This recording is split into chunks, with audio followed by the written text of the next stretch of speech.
हे 18/6/2026 रोजी अशी एक घटना आमच्याकडे रिपोर्ट झाली होती की केतन अग्रवाल नावाचा जो एक तरुण 25 वर्षाचा आहे, तो लोहगड किल्ल्यात त्याची फॅन्सी सिया गोयल बरोबर फिरण्यासाठी गेला होता आणि एक अपघात घडल्याने तो त्या ठिकाणून खाली पडला आणि खाली पडून त्याचा मृत्यू झाला. असा माहिती प्राप्त झाल्यानंतर पोलीस दल आणि तिथले सिव्हिल सोसायटीचे कॉर्पोरेशनने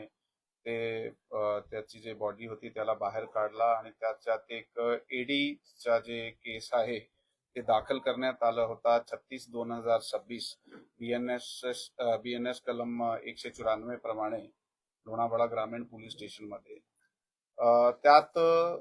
काही त्या घटना घडल्यानंतर जे काही इन्फॉर्मेशन पुढे तपासामध्ये आमच्या समोर आली आणि ते मेहताचे जे नातेवाईकाकडून जे आम्हाला काही गोष्टी समजल्या,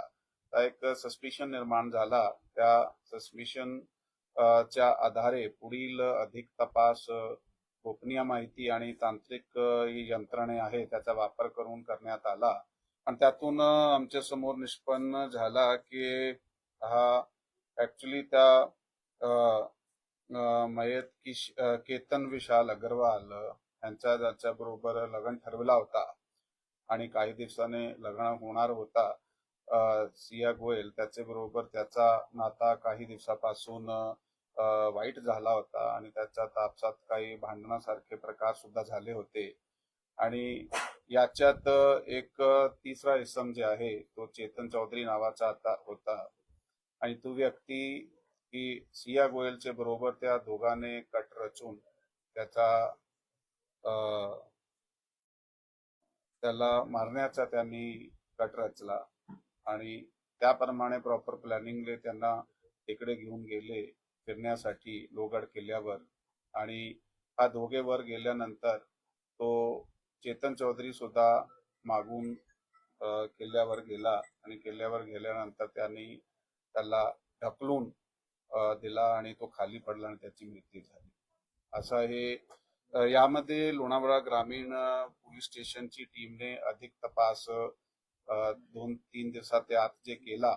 त्याच्या आधारे ते स्थानिक गुन्हे शाखा आणि लोणावळा ग्रामीण पोलीस स्टेशनची जी टीम आहे त्यांना आम्ही आदेश दिले होते की त्यामध्ये सखोल चौकशी करून ह्याला उघडकीस आणायचे आणि दोघा टीमने मिळून चांगला काम केलेलं आहे. यामध्ये पुणे रूरल चे जे आमचे अपर पोलीस अधीक्षक आहात डॉक्टर शुभम कुमार ते आता सध्या घटनास्थळी आणि पोलीस स्टेशनलाही आहे अधिक तपासामध्ये आणि ते त्या ठिकाणी एसडीपीओ गजानन टोंपे आणि लोणावळा ग्रामीण पोलीस स्टेशनचे पोलीस निरीक्षक तायडे साहेब आणि त्याच्याबरोबर स्थानिक गुन्हे शाखाची आमची जी टीम आहे त्याचे PI-LCB प्रमोद क्षीरसागर,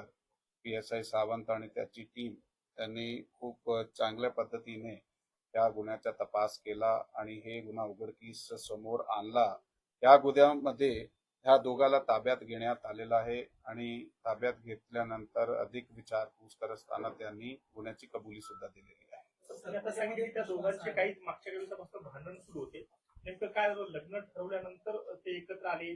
त्यांनी कट रचला कसा, आधीच ठरवलं होता की अशा अशा प्रकारे करायचंय, त्यानंतर तिथे तिघजण भेटले, त्यात वाद झाला, ढकललं, आधी मारलं, नेमकं काय घडलं? नाही, त्यात जसा मी आपल्याला सांगितलेलं आहे की या मुलाबरोबर जो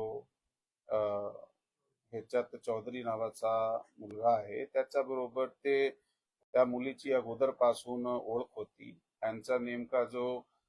लग्न ठरला होता ते फेब्रुवारी महिन्यामध्ये त्यांची एंगेजमेंट झाली होती आणि काही दिवसाने त्याचा 1-2 महिन्याने लग्न सुद्धा ठरलेला होता. तारीख नक्की नव्हती